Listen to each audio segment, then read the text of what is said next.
Perfect. Good morning, good afternoon. Hello, everybody. This is Dotway team, Paulina Maslich and Anna Rząca, welcoming you from Krakow. Today is our second day of the Recruitment Landscape Conference. We are really excited to have you here today. Yesterday, we had a session around remote candidate experience. It was an amazing presentation, amazing discussion, and we are looking forward to today's continuation of great insights. Now, just a quick logistics check. Let us know in the chat. Can you hear us all okay? Can you see us all okay before we continue? And Anya here will be monitoring the chat. I definitely will. All fine. Magda is writing. Hello, hello. Perfect. Okay. Now, like I said, today is our second day of the Recruitment Landscape Conference.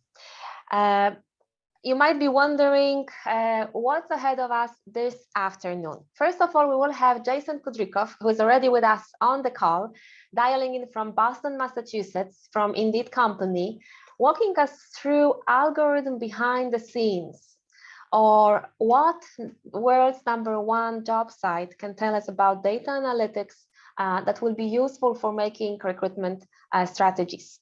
And after Jason's presentation, Marta Pawlak-Dobrzańska from Great Digital will lead and facilitate a panel discussion with experts from, of course, Jason will be there. And apart from Jason, we will have Ola from Hayes and Michał from the Wire Company. Now, today's partner for the event is Indeed. We will be referring back to Indeed quite a lot because there are some awards, there are some competitions in the pipeline, some bonus sessions. So Indeed as a partner made really has been a great support to partner with us for this conference. And what I also wanted to say is that this conference, of course, yes, we are online. And sometimes people are saying like, oh my gosh, online, there won't be any gadgets. So I just want to make things clear. There's plenty of gadgets. In fact, I'm going to share a secret with you. Indeed sent us like 9 boxes of gadgets to give away. Which one of them is actually ecological glasses. I do recommend them. They're perfect for the upcoming summer. And many more, so stay with us. Well, apart from gadgets, of course, you guys are here for some insights, for inspiration. So this is the main focus for us today. The topic for today is data analytics in recruitment and recruitment strategies based on data analytics. Now, this part of the session is a live session. Like I said, there will be a presentation, there will be a panel discussion. But what do I mean we have a unique format for this conference? Apart from the live session, we also have close mentoring groups where you can be in a small meeting room with an expert, ask all the questions and get all the answers you need around data analytics. So that's later this afternoon in Polish. And we also have very unique individual consulting sessions with Indeed experts held in Polish as well later this afternoon. So we will be sharing a link in case you didn't get a chance to sign up yet. All right, so I think without any further overdue, we are ready to get started. I'm introducing you, ladies and gentlemen, to Jason Kudrikov, Senior Recruitment Evangelist at Indeed. Jason, over to you. The stage is all yours. Oh God, thank you so much for that introduction. I'm super excited. I guess, for the last 15 months, this is probably one of the very first questions we always ask when we're engaging with clients over Zoom. Can we see my screen? Yes, it's all working perfectly. Perfect. Yes. It's been an incredible 15 months, but as the introduction had indicated, I am sitting just outside of Boston, Massachusetts. As you can see down below, my name is Jason Kudrikov, and I'm a senior recruitment evangelist here at Indeed. Now, what does that mean for you and for our clients? Ultimately, I sit in field marketing. So I'm fortunate enough to support approximately 15 national account managers, and our national account managers are considered sales reps. So I support them from a field marketing perspective. And we live in our products, we live in our services, but we also live in data and analytics. And a lot of times the opportunity to engage with our clients gives these individuals a peek behind our curtain. And ultimately, this is what we're going to, go through today. I will say that some of this presentation is in English, some of it is in Polish. I tried to post some examples to make it relative for the audience, but in an ideal world, if there's questions, obviously feel free to ask them either through the chat or we can ask them in the panel after. But also, if you're working with Indeed in your current location, ask these questions there, because we can mimic a lot of this presentation for that global audience or for that particular audience. So for today's sort of topic, we're going to go into and take a deeper dive into the Indeed universe, and it's ultimately an introduction into the world's #1 job site. So why it was founded, and it was founded 14, 15 years ago, it was founded to have the ability for job seekers to go to one location and search for jobs and find all jobs. That's ideally what they want, right? So if you're ever familiar with, Amazon, for example, if you want to purchase any product and service, you just go to Amazon and it's pretty much always there. And there's also like the travel websites that you see and that you have access to, where you're going in and you're searching for a particular hotel in a particular island or mountain or what have you. All of that information is right there. And that's ultimately what our founders wanted to do, right? The Indeed's original innovation was to make it one place to search. In fact, years ago, our slogan was one search, all jobs, right? And that was our ultimate goal. We wanted these individuals to come and have the ability to search for positions and have access to that. Also, we were one of the first organizations to make it pay for performance. And again, pay for performance is if individuals see your jobs and they read your jobs, but they don't click on them to get the full view, you're not charged, right? So it's a pay for performance. And I'm a firm believer in not only our process when it comes to that, but all pay for performance, right? No longer, I feel personally that we're in a realm where we should be signing up for long-term contracts. I think there's opportunities in talent acquisition to consistently make adjustments, right? Because I think through data and analytics, stories emerge, good stories, bad stories. And if they're bad stories, which I'm referring to is that product may not be working as well as you would like, you can then obviously reallocate funds. So again, our original innovation was for job seekers, one place, one search, and pay for performance. And over the last several years, we have developed into I guess you could say the world's #1 job site. And we're very, very fortunate about that. And as you can see here, these are just some key markets where we are worldwide. Right. So if you're sitting in one of these locations or in a location near and dear to that area, and you want to work out, I mean, first and foremost, if you don't know the individual you should be speaking with at Indeed, honestly, reach out to me directly, right? I can leave my information, reach out to me directly one way or another.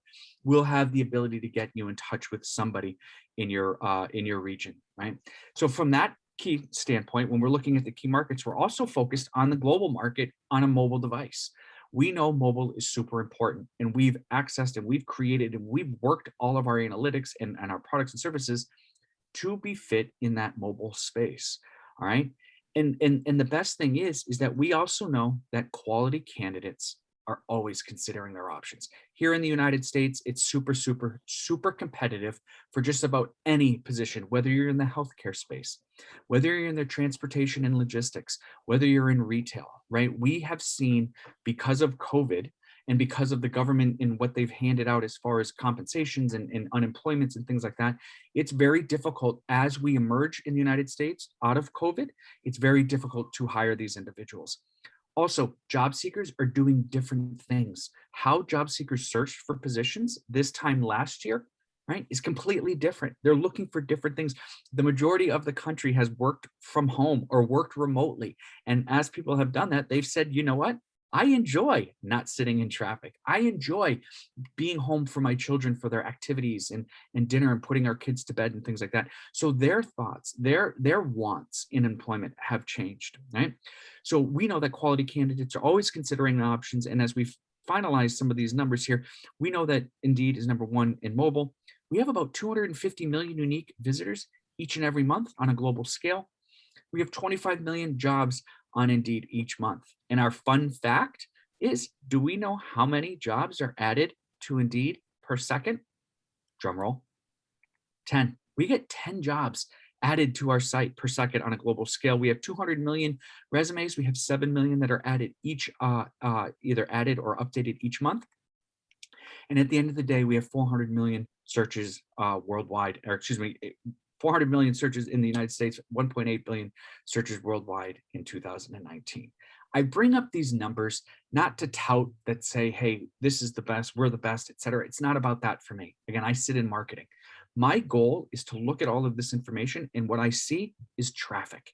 What I see is traffic, candidates coming to our website and doing different things, clicking on, reading, spending time. And for me, this is gold, because we can look at this data and in this information, and we can bring it back to our clients and educate them on what we're seeing. So we can make adjustments, or clients can make adjustments to their overall talent acquisition campaigns. So how do we indeed support our partners? Here's an example of some topics.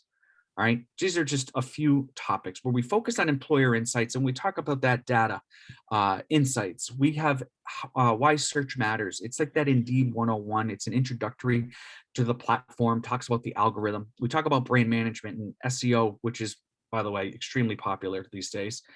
Indeed analytics, which we'll touch upon. But there's also these activation standpoint, activating your employer brand, activating your messaging out to the public, right? What do you as an organization have to offer these candidates?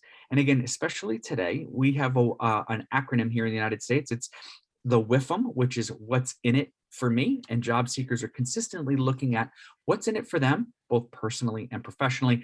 And then on the right-hand side, we're always talking about measurement, right? I'm very passionate about measurement.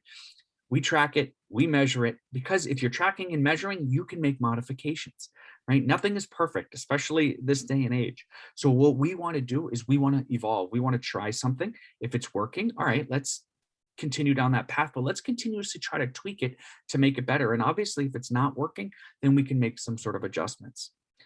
Now, for this today, or for this topic for the next 20 or so minutes, we're going to focus on these two areas: SEO on Indeed, optimizing your content, and Indeed analytics. All right. And the reason why we're going to talk about this is because we have data and analytics that'll help you from a strategy standpoint, right? From internal, what to do, products and services. But also the way I look at it is what's the data and insights talking about? So how we can make you more proficient on our website. And SEO on Indeed, again, optimizing your content, your titles, and those types of things are extremely important, because if you're optimizing, people will see you. And if you're relevant, people will click on. And then obviously, so when we look at behind the scenes data, and then I call it on the forefront data, we know that there's opportunities for improvement, right? So we're going to start off with Indeed analytics. And for this, what I want to do is show you a tool that we have, and it's called Hiring Insights. Some of our clients may have access to this. But what it is, it provides us a tool that shows a lot of information. And the first query that I'll do will be one in the United States. But as you can see here, we have a lot of countries where we can focus. Now, I will say that some of the countries don't have all of the information that the United States or the UK has, but I would like to just show you what this does. So if I was here, we could type in registered nurse, and I'm pretty partial, Boston, Massachusetts, right? And then in April, we'll generate a report. Now, within a couple of seconds, this report will provide information on what it looks like in this particular market for this particular month, right? Registered nurse, Boston, Massachusetts, in April. Now, this heat map is wonderful. I will say it's in beta, only Indeedians, and that's what we call ourselves, Indeedians, have access to this, right? So ultimately, it provides guidance as far as trends. So now we can look at job seekers, we can look at job seekers per job, we can look at jobs, we can look at employers. So we're seeing a lot of information here. We also know that it's a highly competitive market. We know the number of jobs that were on the site in April, the job seekers per job, candidate device. So 45% of all clicks came from a mobile device. We based it on an average salary, right? Then we see there's 1,487 employers. There's an unemployment rate in Massachusetts at 6.2, and it's decreasing. And then ultimately, this is where I also love to live. So these are search terms by clicks. These are the search terms that candidates keyed in that drove clicks to registered nurse positions in Boston, Massachusetts for the month of April. These are also the top employers. So these are the top employers. And in this case, Massachusetts General Hospital received 6% of all the registered nursing clicks in Boston during the month of April. It continues down, and we start looking at the resumes, right? We look at the number of resumes added for that month, years reported. right? So this is a lot of information that I enjoy, because now I can go back and I'll show you what I mean when we talk about the search engine optimization, but we can take that data and provide it back to the client. Now, if we wanted to, we could do Poland, right? And in here, what we could do is just do the same search in that it's a nurse, right? And we can generate a report in April. You will see that there's not as much data, but the information that is still provided is extremely beneficial. Again, we have the opportunity to see job seekers per jobs, job seekers. If you don't want to see all that, we can obviously, move it. And we do see that the number of jobs are outweighing the number of job seekers. So we know it's a competitive market, right? And again, the information that's here helps us educate our clients. And again, we can provide this back to you as our client. And then ultimately, these are the search terms by clicks. And then these are top employers. All right, so this is just a basis. This is sort of high level what I love to use and I try to provide to our clients, because from a marketing perspective, this does a lot. All right, and I'll show you what I mean by that. SEO on Indeed, optimizing your job content to perform well in search and draw on talent. This is probably the most popular conversation we're having with our companies in the United States. And it's because the content, when I refer to content, I'm referring to job titles and job descriptions. And in some cases, these two things, titles and descriptions, are the first place candidates interact with your organization, right? So what we do here is we provide them guidance. And in this conversation, now mind you, this presentation, this SEO optimization presentation, when we're working with clients, is approximately 60 minutes to 90 minutes. So what I've done is try to make it extremely concise to show you high level what we could do potentially for your organization, and obviously, guide you through this entire process. But we focus on relevancy. We're a search engine, right? Job titles that resonate not only with the candidates, so when candidates search, they know what they're getting, but also Indeed. Targeting and SEO, extremely important. Knowing the proper keywords that candidates are searching. And if you look back or remember back to the employer insights, what keywords and phrases are candidates searching for? And then also now practice drawing in talent. What we mean by that is educating the candidate on not necessarily what the role is, but why the organization. Why the organization? Why should I either pick up my family, or why should I start a new job with you? What are you going to do for me? Again, both personally and professionally. Formatting, believe it or not, it's extremely important, right? Is it easy on the eyes? Is it easy to read? Is there spaces? I'll also talk about bullets. And what we refer to as bullets are those requirements and qualifications. We know Indeed has done research. Uber, the car driving service, has done research as well, that the more requirements you put into a job ad or a job description, you're potentially eliminating 50% of the population. And we'll talk a little bit about that as well. And then ending with authenticity and trustworthiness. This is your employer brand. This is your candidate experience, right? How are candidates engaging with you? And if it's a negative experience, meaning the application process is really long, or not all the information is that what they're looking for, it could hinder your overall employer brand. Now, when we jump in and we talk about relevancy, what we're talking about is quality job titles and proper length. We know on Indeed that job titles that fall between 60 characters for desktop and 35 characters for mobile perform better. And they perform better because I provided some examples. And here are some examples for positions here in Krakow, right? And I eliminated the client's name. But as you can see here, it's cut off.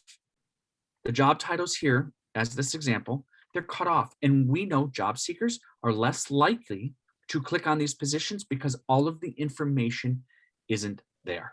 All right, so what we try to do is make them concise, short and sweet, so to speak. Also, I wanted to provide some examples from the United States.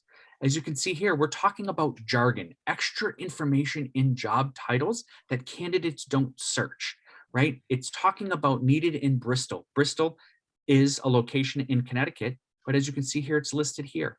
Evening and night shifts. They're looking for CNAs, and what's happening is they're drawing out that job title. They're making it too long. That's the first thing. And second of all, they're making it less relevant. If I wanted a pair of brown boots, I would go just say to Google and I would search brown boots. I don't want to see blue boots, green boots, red boots. I want brown boots. So when we're looking at CNAs, let's keep that broad spectrum. Like, let's keep it like that. And then we can take that other information and we can add it into the job description itself.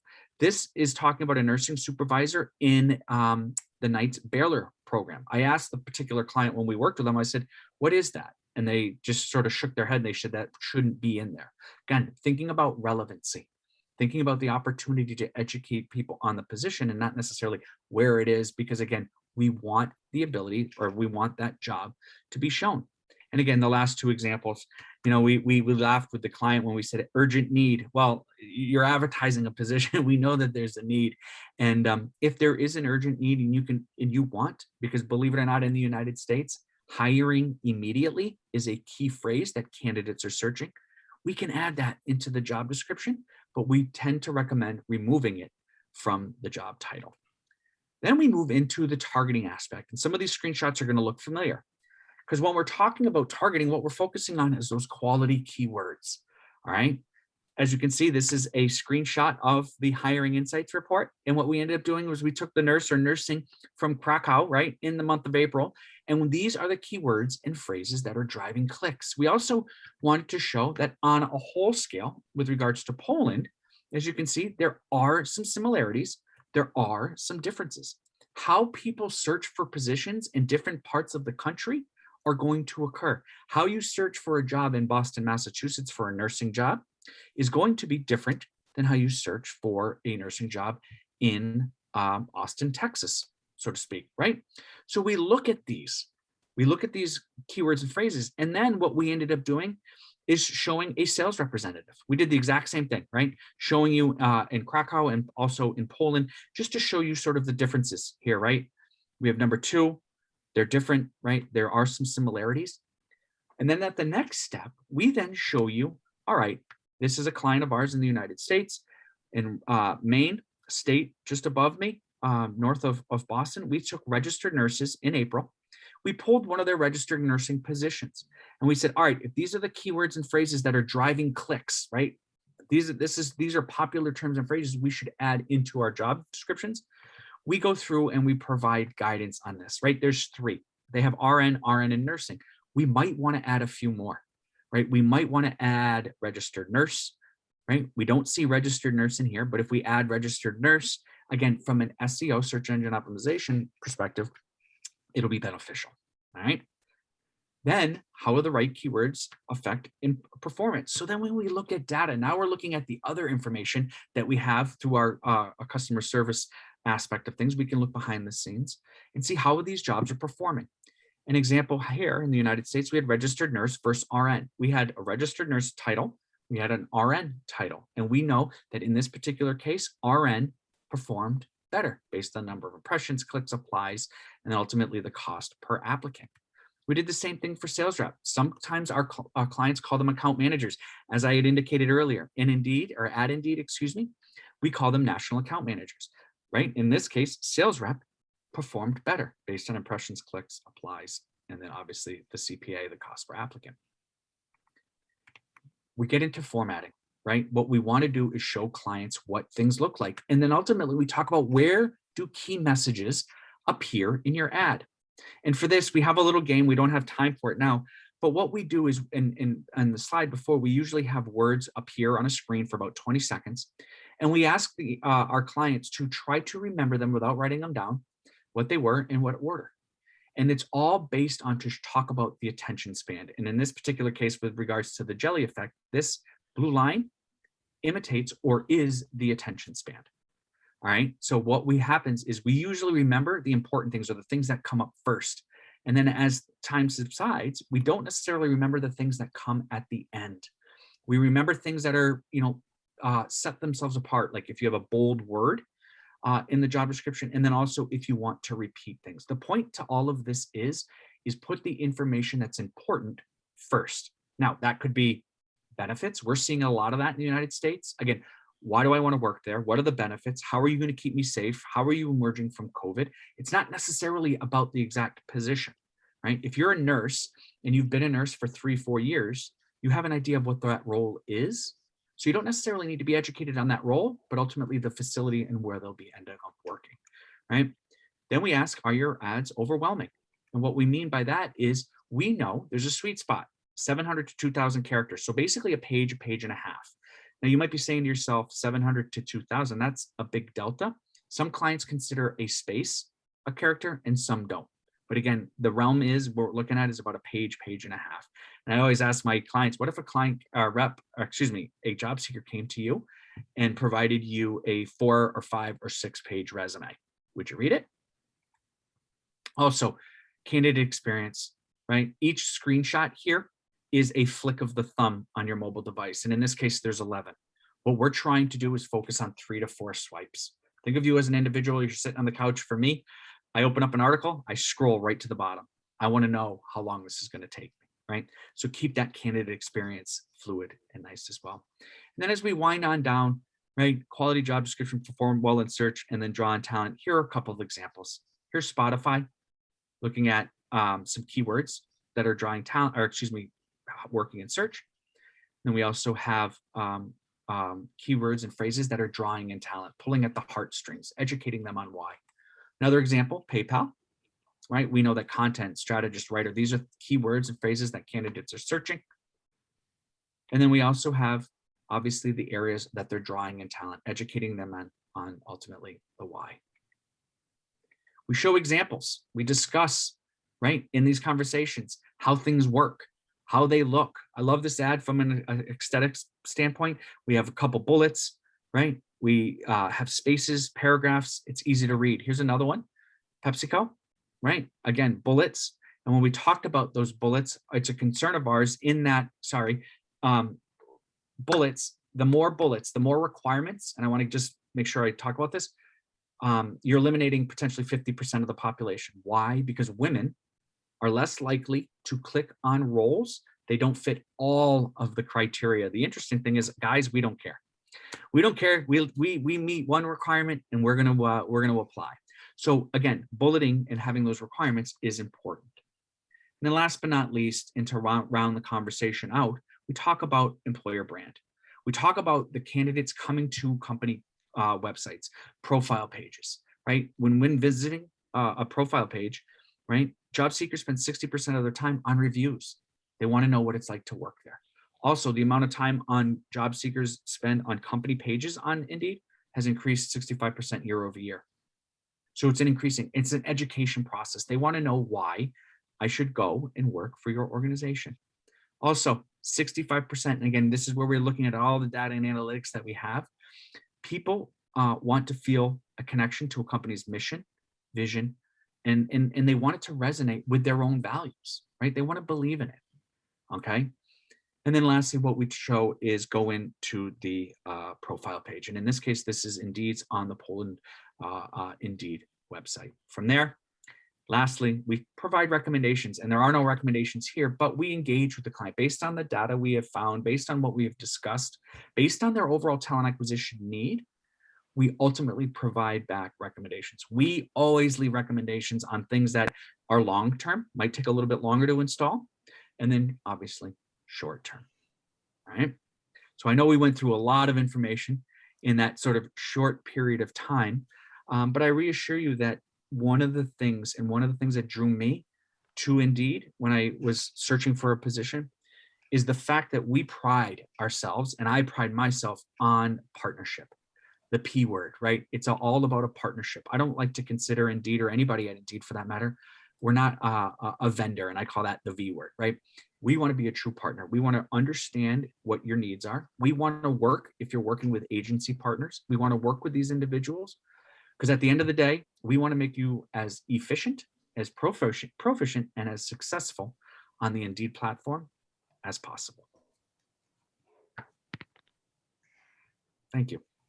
Thank you very much, Jason, for a wonderful presentation, sharing some insights not only about the Indeed and what Indeed does and how it actually works, but also some good practice from some of the companies. I saw also tips and hints on how to actually, what kind of words and how to create the job advert so that it's appealing to the candidates. One of the key things was know your local market, and what is the keyword that is really in search of the candidates. And of course, job description sequence. So to make sure that the most important information is put first. And of course, I mentioned, and Paulina mentioned, that there will be a competition again. So I do have a question here for you. So who can win? So everyone can win, basically, but you need to be first on chat. So prepare your fingers, prepare your chat, and here's the question, because three first people actually win the prizes. So here's the question. So Jason, you mentioned that I would say the perfect job advert is between 700 and 2,000 words. So if the job advert is between those words, so what is the percentage that will actually raise your rate candidates? Well, I didn't even finish the question, but indeed, if your job advertisement is between 700 and 2,000 words, then you get 30% more applications. So thank you very much. What I will do, I will of course put down the names, and there's a huge plea to the ladies that actually won the prizes to actually drop me an email with the address that you would like to get the goodie bag to be sent on. So I will definitely put the names in here, and I will actually also mention that at the end of the panel. But now I think we can move on. Well, that was some fierce competition in there. So congratulations to Eva, Kasia, and Anya. I'll just clarify, it's between 700 and 2,000 characters. Not words, because then it would discourage everybody from applying. So guys, congratulations to the winners. If you did not win, don't worry. We have another bonus for you.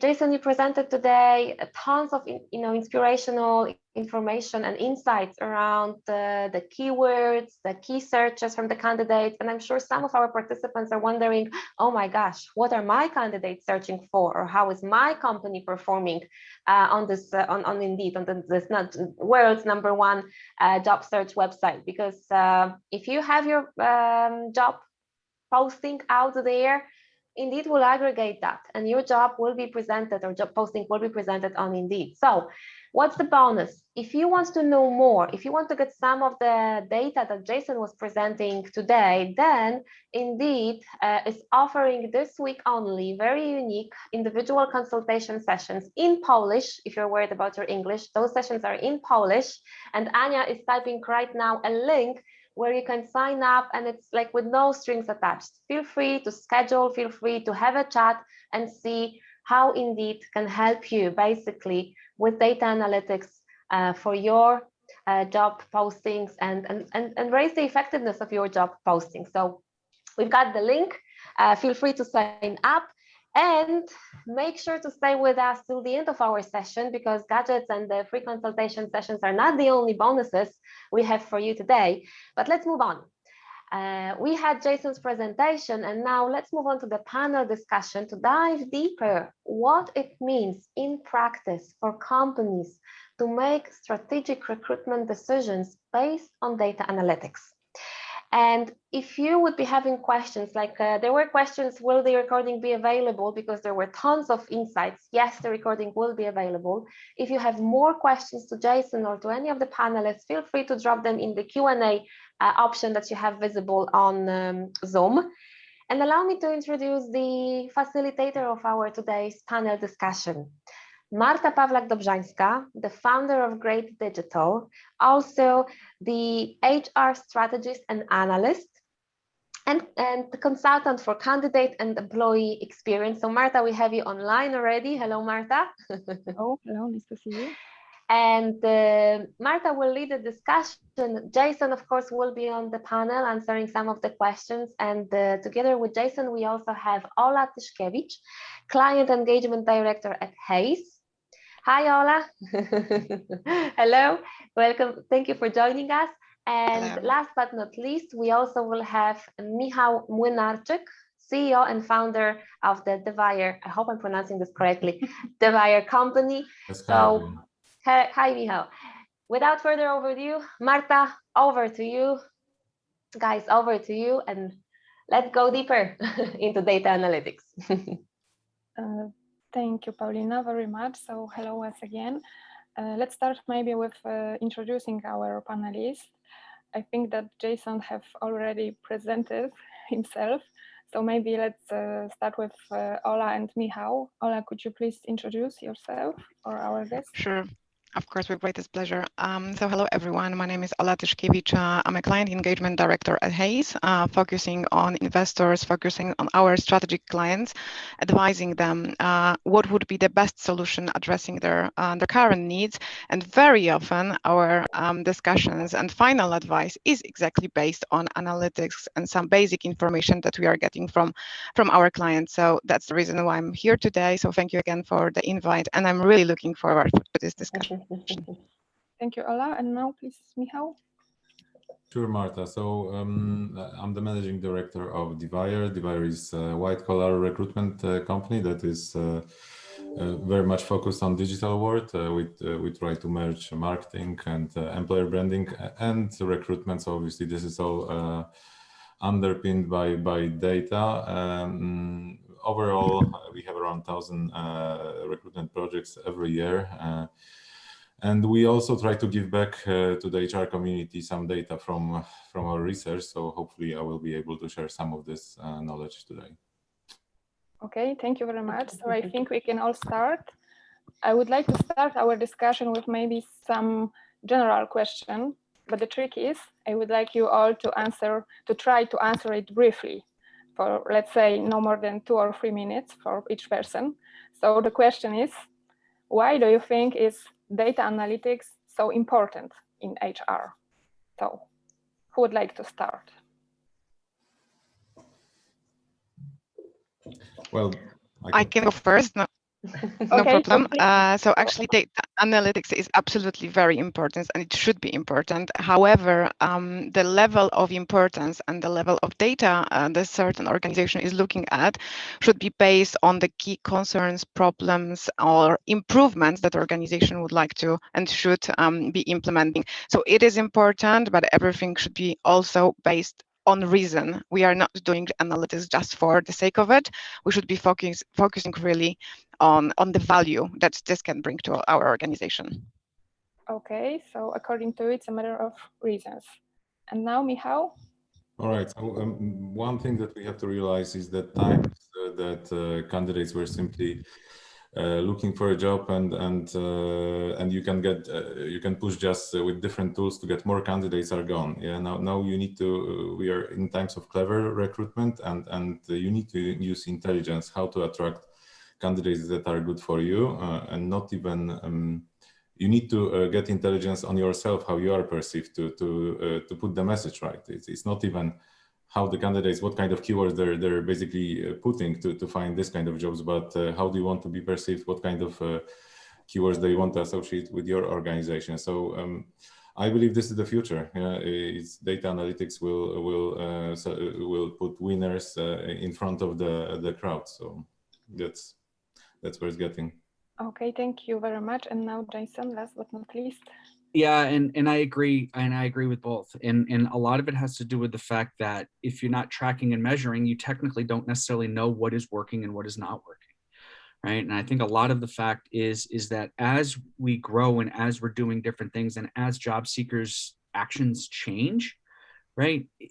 The tracking and measuring aspects lets you as an organization make strategic modifications to your plan sort of on the fly. So I totally agree with it. And I also agree with Ola when she said, it's not just about tracking to track, right? You have to have an idea of what it is that's important to you.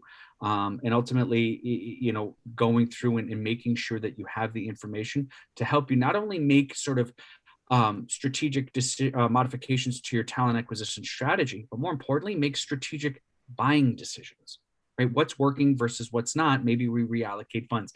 I don't think any company has deep pockets where they can just continuously spend money. So it's about reallocation. What's working?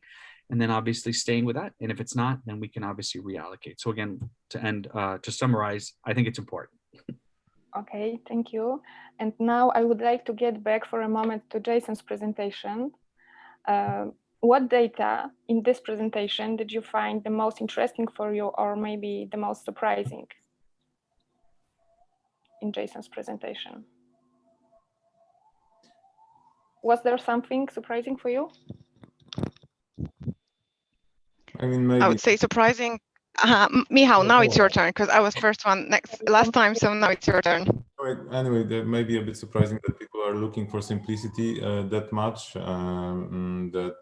Basically, I would imagine that job advertisements that are really deep and even video embedded, you know, the whole story behind the organization will be much more engaging than just short ones. But hey, data is the data. Ola? Sure, thank you. So definitely something that made me really interested, and actually definitely is backing of what we can oversee and what we can actually observe right now on the market, is definitely the number of job seekers and the time they spend on clients and employers actually web page. The number was 65%, I believe, year on year, which means that actually candidates are really looking for information. So we have definitely more aware candidates that are looking for a job. So again, it should be the employer of choice that candidates are looking at. And again, this information, so the number of percentage that is that showed here is actually proving that employer branding, employer value proposition is really more and more important for our candidates. And if we go back to what was observed and what we could actually experience even a couple of years ago, very often candidates were not even interested about what the company is doing. They just wanted to know what the role, what the task will be. Right now, they are looking for something else. They are looking for the values, for the culture, what kind of CSR actions organizations are going for. So these web pages are more and more important, and probably that's also helping them to make the final decision. So definitely that was something very interesting for me. Yeah, if I can add, because we were a little bit focused because of the presentation of Indeed on job advertisement, but as Ola said, the word also moved on into more employer branding competition than just how do you position your ads. And I think I've read a Deloitte report somewhere that before making a decision on changing a job, usually you need to have 6 to 7 impressions, like connections with the company to actually make a decision.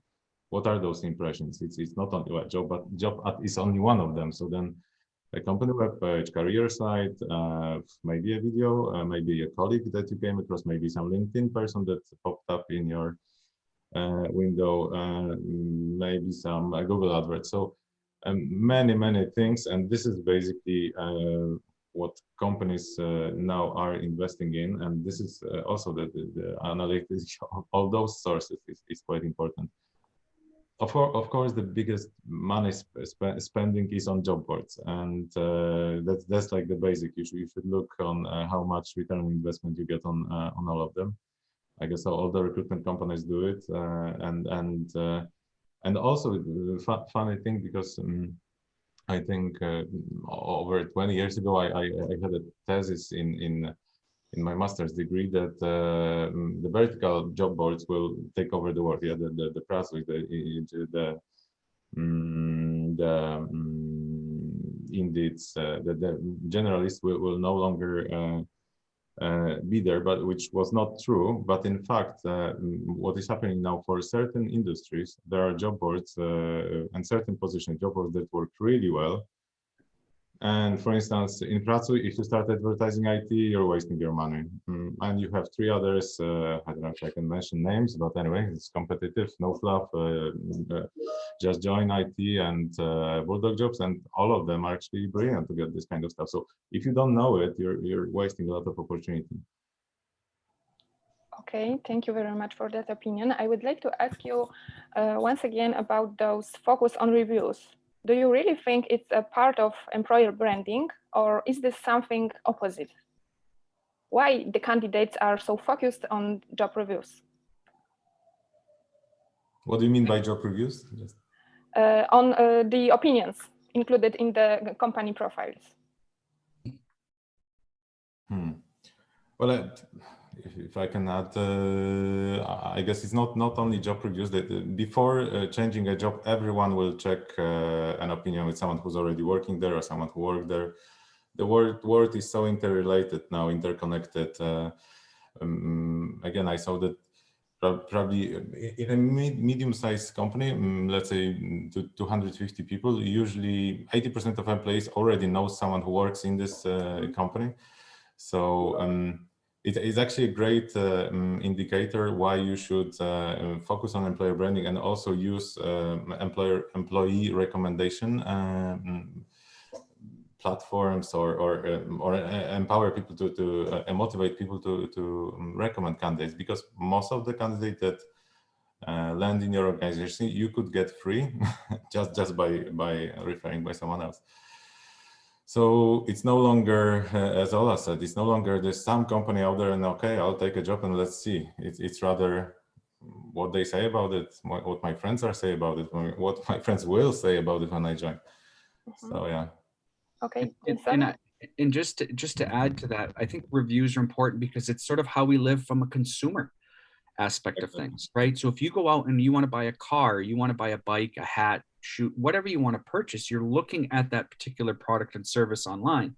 And then you're ultimately reading the reviews. You want to know what it's like, how it fits, is it strong, is it going to work, right? And I think that's where we get accustomed. Then what happens, as Mikhail just indicated, if you find a job that you like, wherever it may be, whether it's on Indeed or any site that's out there, one of the first things you do is you probably go to LinkedIn and say, who do I know that works there so I can engage with this person and have sort of a one-on-one. Also, we want to know as job seekers what the company is like at the level that I will be coming in on. If I'm an entry-level individual, if I'm mid-level, if I'm senior level, I want to hear these comments from organizations. And this is how we can grasp the information from the reviews versus just reading it on somebody's corporate website, which is corporate speak, et cetera. We want that, that more detailed sort of what's it truly like to work at the organization. And I think we've just been accustomed to from a consumer aspect of reading reviews, and it's just carrying over into talent acquisition. Okay, thank you for adding that. I know that we have here people coming from different kind and different size of companies. So maybe let's start with those coming from small and medium businesses. What would you advise to them? Where to start with HR data analytics, considering that you are working in a small or medium company? Probably on HR front, if you have an HR person, I would keep track of where the people are coming from and where the people are going, and then on every exit interview, just analyze the reasons they're leaving, because recruitment is already curing a disease, and you can prevent the disease by just having a good and it's much cheaper and it's much more efficient. So prevention first, you need to know what your strong sides are and promote it internally, promote it to the market. And if you're getting candidates from certain places, or know what attracted them, ask them what attracted them, and then focus on it and be loud about it. And it's also probably quite important to make a research on who, if people are applying to you, who else they applied to just see why did they actually make this choice and how do you stand out against the competition. Because it's in every industry, it's a very competitive world, and you need to differentiate. You need to build an employer branding story. So yeah, that's this basic task I would probably do. And what about when you don't hire a lot at the moment, and you're a small company? Where to look at, what to measure? Well, it's never to. Employer branding and working on your reputation is not for now. It's for the future. So even if you're not employing a lot, check in 1 month. If 3 people left, you will be in rush. And then it's much easier. Every dollar spent on employer branding will actually give you a much better return on investment than spent on recruitment, filling one single job. Ola, would you like to add something to that? Yeah, sure. I would definitely back what just Michał said, because I definitely believe that what we have currently and what's the current status quo doesn't mean that will stay with us for longer, because even the last year showed us that the time and the pandemic had an immediate effect on all our organizations. But if I have to point for some measures, definitely level of attrition is one thing. So this would definitely back what just Michał said. And second one could be also the level of the offer acceptance. Because the time spent on recruitment versus what's the final result is also important for our organization. And having a certain information about how attractive our offer is or how many rejections do we have is showing also us how our employer value proposition and our employing branding is at the moment. So this is, of course, for the beginning, and of course, not sure whether this is addressing all the needs for small size organization, but definitely we need to look for how many people we are looking, and based on that, how big is our organization. Based on that, we can definitely make all these analyses, but definitely these two from my perspective. So level of attrition, risk of actually having this attrition in the next couple of months, and also the offer acceptance rate. Okay, thank Maybe you. one Yes? other comment, Marta, back to your statement that, well, you may not be recruiting and you should not maybe worry that much. Just for everyone to be aware, we finished a survey on around 4,000 people that during pandemic, and we just finished last month, asking them some questions, but one of them was actually, were you considering changing job, or were you approached with a job offer? And guess what? 68%, small companies, big companies, they actually got during last year some job offer, whether it was LinkedIn, someone approaching them, or some colleague asking them. Doesn't matter. Your people are getting offers all the time. Yes, and they are still open to work, like Jason said. Jason, what would you advise to small companies? So a couple things, and with regards to Michał, I think a lot of individuals talk about active job seekers, meaning they're actively looking for roles, and then the passive, the people that aren't necessarily looking, they're currently employed. I truly believe everybody is active. If somebody comes to you and offers you an opportunity to better yourself personally and professionally, you're going to listen to it, which puts you into that sort of class, right? I love the fact, and I didn't even think about, when you're tracking and measuring, asking why they leave. So again, in your exit interviews, because if you start seeing trends there might be issues within your organization, right? Again, if somebody says the benefits, you might have an issue with your benefits, and you can potentially make modifications. But I also want to take a step sort of back, because when I think about smaller and smaller to medium sizes, I think it all depends also on budgeting. But if you're utilizing an applicant tracking system, having the ability to see where people are coming from, all right? If you're utilizing 2 or 3 sources, 2 or 3 pieces of media, where are the candidates coming through? Track and measure that, because if you're not getting some people from, or quality candidates from one sort of tool, again, you can reallocate. Also, if you're utilizing an agency partner, a lot of agency partners, especially here in the United States, have tools to track and measure. You can engage with them. And then lastly, usually media, Indeed specifically, again, in this case, we have tracking tags. So what you could end up doing is free of charge, just getting tags appended to your job descriptions so that we can track to see where people are coming from. And I think that's sort of the foundation area. There's a lot more you could potentially do, but I think utilizing the tools that you currently have, having the conversations, as we have discussed earlier, as far as in the interview process, why did you accept the role? And then in the exit interview, why did you leave? And formulating that data, because you can use a lot of information and go to public, or you can utilize that to the best of your ability. Mm-hmm. Okay, so now maybe look at the other side, enterprise companies. What would you advise to them? How to do it smart? Is it possible to complicate it too much? Or maybe what we shouldn't measure when we are working at the enterprise companies? So what would be your advice to those? Well, for me, and I hate to do this, but I hate to ask a question, or excuse me, answer a question with a question. And what I mean by that is, when we're working with organizations, we have to ask, what's important to you? What's important to your strategy, right? So what I mean by this is some of our clients will say, you know what, we want our cost per application, so our CPA, to be low.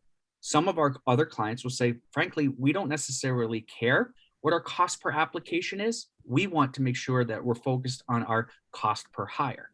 Then there's a conversation about time to fill. So again, I think a lot of it has to do with what the client specifically is looking for. We can, I mean, there's tracking and measuring and there's data, and we can basically do a lot, but internally, right, it's ultimately looking at their goals and then coming up with a strategy based on that. I mean, in my opinion. Ola, maybe now? Yeah. Yeah, sure. So definitely, I agree with what Jason said. I think that in Poland, at least, what we are observing is that definitely these bigger organizations, so enterprise organizations, that how you called them, these are the organizations that are having more opportunities to measure certain things. Applicant tracking systems are absolutely great tools, and we in organizations, if we have them, we should be all using them, because a lot of information we can get automatically from the system. In smaller size organizations in Poland, I see that this is still based on Excel or just someone is having somewhere some information. That's the reason it's so difficult to measure certain things. But if we have applicant tracking systems in place, we can definitely focus on more analytics and more measurements. And definitely what is important is to answer ourselves the question, what is important? So again, what just Jason said, because if we are dealing with the volume recruitment, our focus will be totally different than if we have to hire just 5 people. If we have niche role, again, would we compare the same time to offer or time to fill the job versus the very simple, let's say, type of job?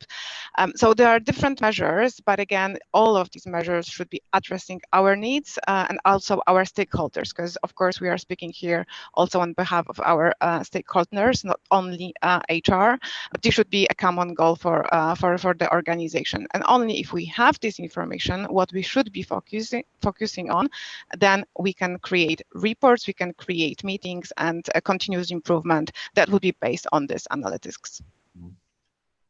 Michał, yes? Yeah, I can only summarize that, you know, there's a million of data that you can analyze. In a big organization, there's usually more people in HR, and it's important to measure it.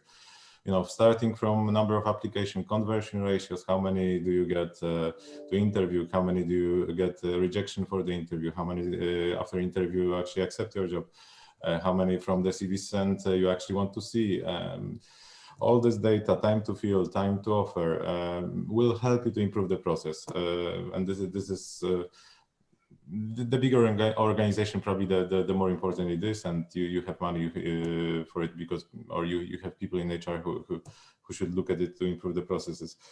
But I would also, probably that's a little bit neglected, is looking a bit on how what's the mood in the organization. You can see it by the employee engagement. Yeah, if you share a post on that you have a new opening, how many employees actually click and share it and like it, and this is an indicator how promoted your organization is, and this is something you can influence. And again, be more, if people are proud to work in your organization, then they will share it. So I would rather focus on it and check how engaged and how proud they are, because then it's much easier to recruit.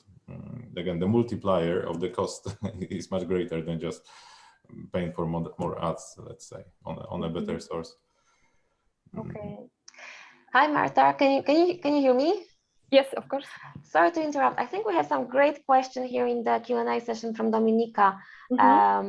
Has there been done any research on the division between white, blue, pink color job seekers regarding registering resumes and profiles on such platforms as Indeed? So Jason, I think this is referring a little bit back to your presentation when you were showing how many resumes are being uploaded on Indeed by the candidates. So is there any division between blue, pink, and white collar job seekers?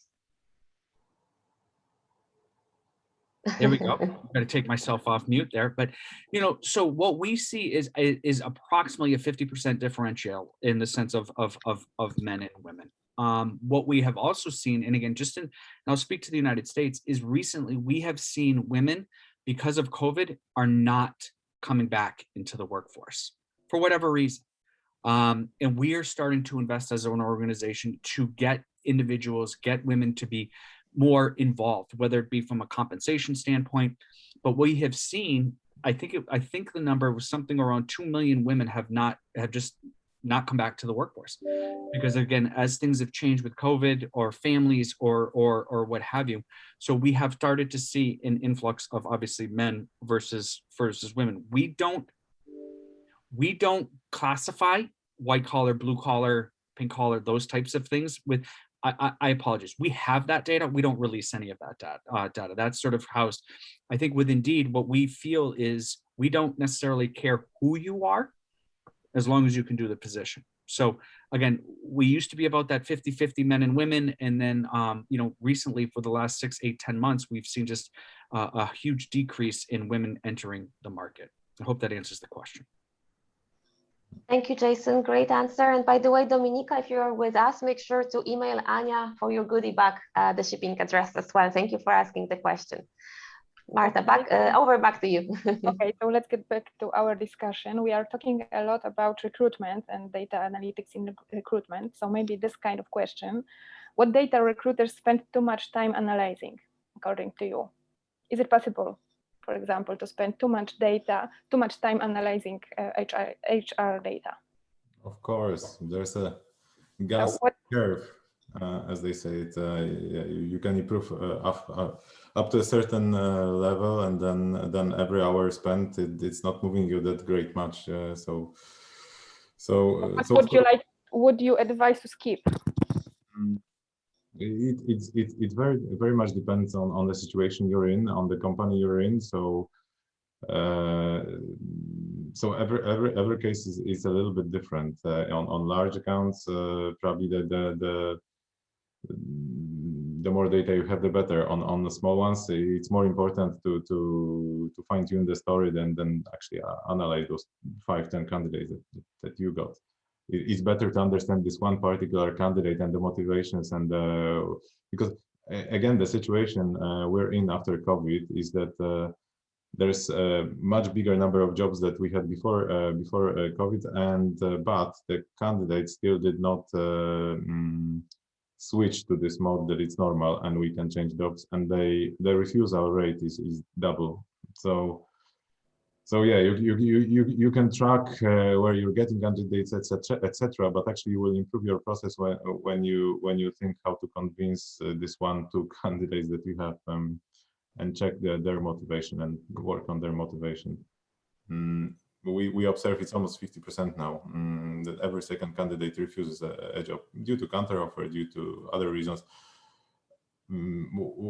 Again, coming to the report, our report from Divire, because we do it from one year to another, and the big difference is that candidates in top 3 usually put development, opportunities, money, and I can't remember the third one, but this time the third one was, and it actually went to number 1. It was stability of the company. That never popped up that highly. So people feel unstable, and then then maybe one of the findings is to highlight it in your advertisements, in your when you're talking to candidates. So okay, and now maybe Ola or Jason, would you like to answer my question? What data recruiters spend too much time analyzing? Sure. Definitely, the data that we are looking at when it comes to recruitment would be different for every organization. So one more time, this is important, and we cannot just take data for granted. Yeah. So as an example, we have 2 different recruitment, and we are looking, okay, for this recruitment, we've sent 5 candidates. For the other, we've just sent 2. So what can we do more else in order to increase the number of CV sends? It's not the way we should be working. It's not the way we should be managing our stakeholders, because niche competences, language competences, difficulty of the job, and also job attractiveness is definitely guiding also the number of CVs that can be sent, and very often stakeholders in the organizations are comparing their former recruitment with the existing ones, and they are making wrong assumptions. So very often we are focusing on quantity rather than quality of the candidates that we are having, and there is no definitely sense of presenting additional candidates just to actually benchmark the first two, for example, because we are simply losing the time of the hiring manager time on is definitely satisfaction from the recruitment process, because again, this data and this information coming from the candidate can indicate what we can do better, what we can do in order to increase the candidate experience. So definitely these are also the measures that we should be looking at. Of course, and thank you. By saying that, I also think that the number of applications, it should be one of those metrics it's time to skip forever. And now I would like to ask you, I think the most popular question on those kinds of events, the tools. What tools do you use in your companies to analyze the data, or what tools are your clients using? Please share. What tools would you recommend? Are you all fan of Excel as me? Not only, of course. And I apologize. I had some Wi-Fi issues and I fell, so I wasn't participating in the last, I think maybe 1 or 2 questions. But with regards to here in the United States, we have a lot of and when I'm going to speak about enterprise clients, a lot of our enterprise clients utilize agency partners. These agency partners have their own specific tracking and measuring tools. Some of them are very, very specific in that we look at path to conversion.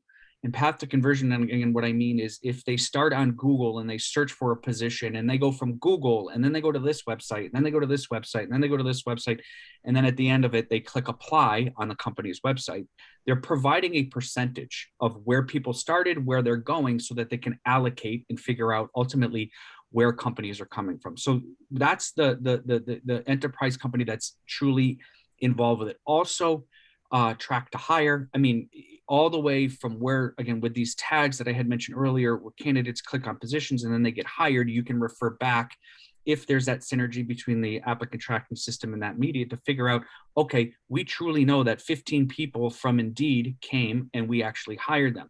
And then as you progress, are these individuals in your organization champions? Are they doing the job well, right?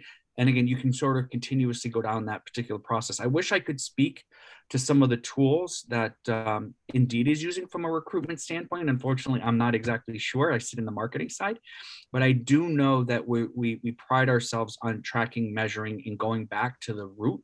And I think what happens there is looking at also your strategies. And what I mean by that is brand, right? If you're doing a brand strategy to get brand awareness, you might not see a lot of hires from that, but you're going to promote and educate candidates on who you are. And as Michal said earlier, 2, 3, 4, 5 times, right? You need to see something before you apply to it, and that brand opportunity as well as there. Okay, thank you, Jason. And Ola and Michal, could you please tell us about the tools you like and you use? Sure. I mean, I will not be like Jason. I will not be targeting which is best. There's tools that you need to do analysis yourself because it's different for different companies. You know, you have international ones, Talio, Bullhorn. There can be more expensive, less expensive. You have Polish ones that are like Element, Traffic, eRecruiter, the ATSs that will give you tracking of candidates, percentages, sources. They're automatically linked with portals, so yeah, it saves time, well, it costs something, but theoretically but it saves money and gives you the data to be a better recruiter. One thing that is a holy grail, I suppose, of all those systems that I personally believe no one achieved yet is the automatic matching of candidates that seems to be the future, because you know at the moment you get candidate applying and there's a lot of time going into the screening and everyone tries to do it. Of course there are platforms that do it by tags, by keywords, by contextual algorithm reading contextual positions, cities, etc. But I think the future will be, and there's many companies who try to do it, is the deep learning mechanism. So when someone applies and 20 people apply to your ATS, you will actually get the recommendation of top 3 that are really the top 3 choices. At the moment, it's the recruiter's job, and yeah, and this will be replaced by a machine, but it's still time to come. And Ola, please share. Yes, so definitely I'm a big fan of tools, and I must say I believe every organization should go for one. Of course, everything depends on the price and return on investment we can get out of it. But of course, it helps to measure certain things, but we should also not be forgetting about GDPR things. So being compliant and being safe, I would say, when it comes to us, when it comes to our candidates, and being sure that all the data is stored correctly. So definitely this is important, but also such systems, such tools are helping us actually to build the talent pools for the future, because we will not need to start from scratch when we will be having the same or similar type of job, because we can always come back to the tools and to the data that we've already collected. So definitely it helps to save time. It helps us to be more efficient, and also to also close the jobs finally much quicker than without any systems and any tools. So yes, definitely the answer is yes. Okay, so now probably the most important question today, but not so easy, I guess. How to make strategic recruitment decisions based on data? What to take into account.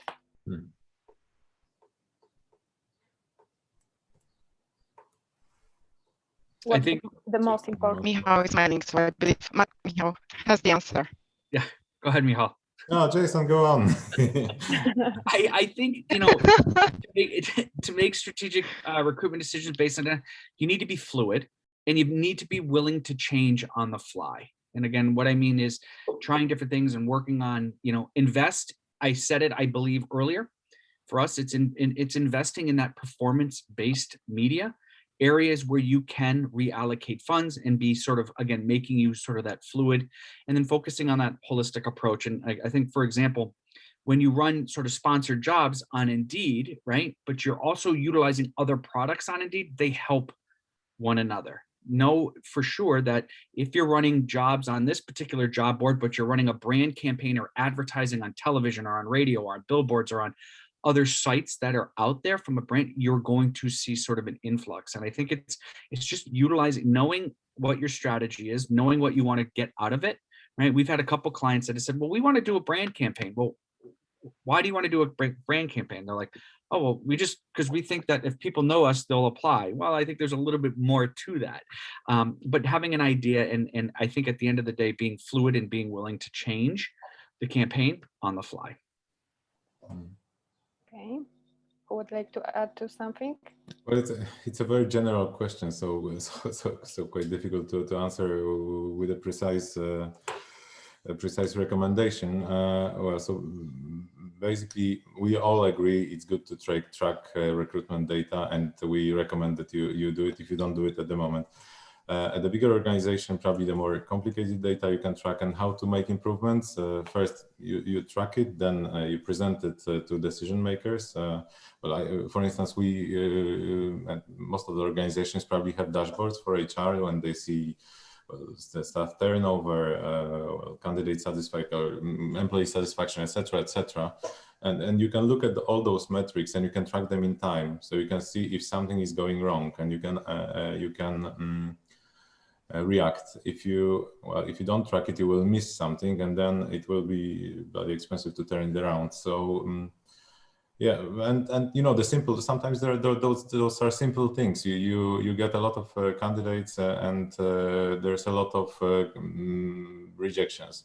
And what you realize is because your process takes 3 weeks, and if you change one thing that maybe take one person that doesn't necessarily need to see all the candidates, like, I don't know, HR manager, just go directly to the line managers. and then automatically you increase your acceptance rate by 50%. Yeah, how much money it is, how much time you save. So if you don't track it, you will lose money. But of course, this applies if you have tens of vacancies. If you have one or two every couple of months, maybe it's not. It's more quality than quantity data. Mm-hmm. And Ola, how to make strategic decisions based on HR data?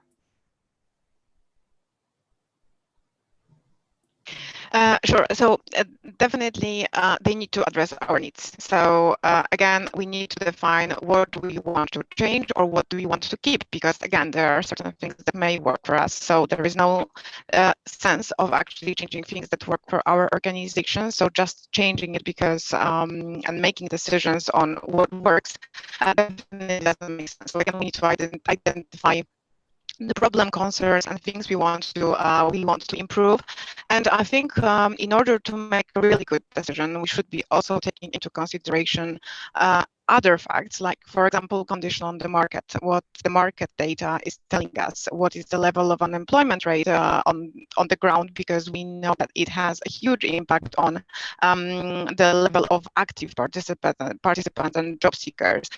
So we should be definitely taking time. We cannot just take 1 month to compare and make decision based only on 1 month time or the quarter, because the reality can be totally different, because it's driven by a totally different time, a totally different market condition, totally different situation when we will be having a couple of investors coming into the market we are operating on. So again, the attractiveness of our offer, the level of openings our competitor is currently having. So definitely there are different measures that we should be looking at, and we should be taking some time in order not to make wrong decision, because we can totally change the picture in a negative way. Mm-hmm. Thank you very much. So I think it's time for your final tips for our viewers.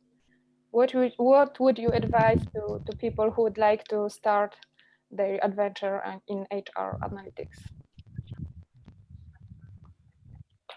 Jason, maybe. Okay. Okay. Final tip, I think, to make sure you have sort of a holistic view of your performance. Okay, and what I mean is so to know the tools that you're utilizing, and ultimately the outcome that you're ultimately looking for. And I think lastly is just keep in mind that your recruitment goals today may be different tomorrow, whether it because of a pandemic or because you have a hiring influx or people leave. Things are going to change. So again, being fluid and being willing, being able to be nimble and focusing on your ultimate goal. Thank you very much. Michał? Okay. The final tip, there's nothing wrong with Excel. I would say it's very useful. If you're a small organization, I have nothing against. And it can be efficient, but sometimes just because of the lack of time and the speed of recruitment, you miss you lose track of asking people certain questions that will help you become a better organization. And what I would say is spend this time to understand how candidates see you in their eyes to become a better employer. This is much more important than just finding out how to get more candidates. Thank you very much. And Ola? Yes, so definitely quality over quantity in every aspect. So again, we can come up with more and more measures, but let's come up with the measures that will be driving our organization forward and will not stop us because we are spending so much time on preparing those data, on analyzing this data, on coming up what else we can actually measure. So quality versus quantity, that's for sure. Mm-hmm. I have also noted some keywords from what you were saying, and these are being fluid, quality, driving forward, holistic view, strategy, and I think this all can be a good summary of our discussion. So thank you very much for sharing your experiences and opinion. I think maybe it's time for one question from our viewers, if we have that. Or Yes, anybody who would like to ask something? So there are no questions from the viewers, although I keep encouraging to ask questions. So in the meantime, I was wondering, because I, of course, work in HR in the corporate environment, and we do the consultancy for HR. So I'm wondering, was there any, or what was the situation where, for example, you analyze the data, which you haven't done before, and it was a surprise to you to actually see something in the data that you didn't expect? So just like a small example, or a big one. Who would like to share? Yeah, so definitely what surprised me really was that in spite of many efforts put into recruitment process, really having great candidates, certain organizations couldn't find their dream person. And actually, when we started to dig, what appeared is that the reason is actually hiring manager and the level of their engagement into the recruitment process, the way they run recruitment processes. Therefore, satisfaction from the recruitment process, not only from the recruiter's perspective, but also how our stakeholders, so hiring managers, are dealing with that, was also something very important. Actually, it's driving this process forward again, because it's the first impression with the organization, at least. So this should be really the first and good impression. So such as, from one perspective, such a small thing, but from the other, it had a huge impact on the whole recruitment process. So that was really surprising at that case. Yeah, if I can add, yeah, I also remember this kind of story. So it's funny how you see that really good managers are not trained at recruitment, and they don't know how to behave and how to lead an interview, because they're classical in the corporate environment. There's no such trainings for managers, which is weird. But so yeah, and then they get a lot of the negative press simply because they don't know how to do it. But one of the interesting ones I remember, there was a big dropout rate in one of the clients that we did volume recruitment for. And then we started realizing that the candidates are refusing because of the bad opinion. And we started digging, why is this bad opinion? Is it exactly the manager or something else? And what happened is what we missed is this bloody go work that, you know, there was someone who simply was frustrating and was just pulling a lot of negative go work. You know, Jason is like Glassdoor, I suppose. So just this simple, and we were losing a lot and asking people, why did they leave? I'm not sure, because why did they not take the offer? I'm not sure because the reputation is not that great. But what exactly is the reputation? The people are saying this. So then actually the difficult thing was that the management did not believe that they want to do something about it. People are saying things, it's not our case, it's the internet, people can do everything. Well, nowadays, our generation is actually believing what they read in the internet, they believe this is true. So even if you're a brilliant company, but you have a really nasty profile online, you have a nasty profile, sorry. So yes, what they did, they actually started managing the go work, and the problem changed. Disappeared, maybe not disappeared, but at least got easier to deal with. Thank you, Michał. So I guess we can have beautiful tools, we can have beautiful technology, but it's the people actually who can either bring us to success or failure. So Jason, any last minute examples that you can share for us today? So, you know, one of the things that, and I'm going to talk some sort of from my perspective. So one of the conversations that we've had recently with a lot of our clients is about unconscious bias. So the unconscious bias we as recruiters have when we're out there recruiting. In a lot of cases, when you're working with managers who don't necessarily know recruiting, or hiring managers that don't necessarily know recruiting, we know, and some of the data that we have is, it was fascinating to me, and the things that I had learned. Like, for example, we know, and through data, that recruiters look at resumes for approximately 6 seconds before they say, yes, I'm going to continue reading, or no, this isn't a good fit. And during that 6 seconds, 80% of the time is spent on the name, where they live, past experiences, and their college or their education standpoint. And I think when I talk about that and I say that out loud, I say to myself, all right, so within 4.5 seconds to 6 seconds, you're making a decision on an individual. based on these 4 things. And what we have to do and what we're trying to educate our clients on is it's not always about the individual's experiences, it's about the person. And again, where we are now in this particular market, it's looking outside the box or looking outside your traditional hire. Hiring managers, if they went to a school that they consider to be more affluent or a better school or a university, they're more apt to lean that way for hiring, when we know just as well as that there's other individuals out there that could do the particular job. So some of the learnings, not specifically to recruitment, have to do with how we are as hiring managers and what we look at and what we think is important when we're going through the hiring process. Thank you very much, Jason, for the last comment, and I think that thank you all of you for your for the discussion and all your sharing your experience and opinions. And I think that we will be closing up our panel discussion. But before we do that, we have a few pieces of information. So one of them is that I will share my screen for a brief second. So bear with me. Okay, so of course we had a competition, and I could see actually some of the emails flying in. So Ewa Roguska, Kasia Klimek, Anna Podolska, Dominika Banaszak, and Dominika also asked the question. So I'm waiting for your mailing addresses because we do have some gadgets. So here is one. It's a new one, so I didn't present it yesterday, so I will do it right now.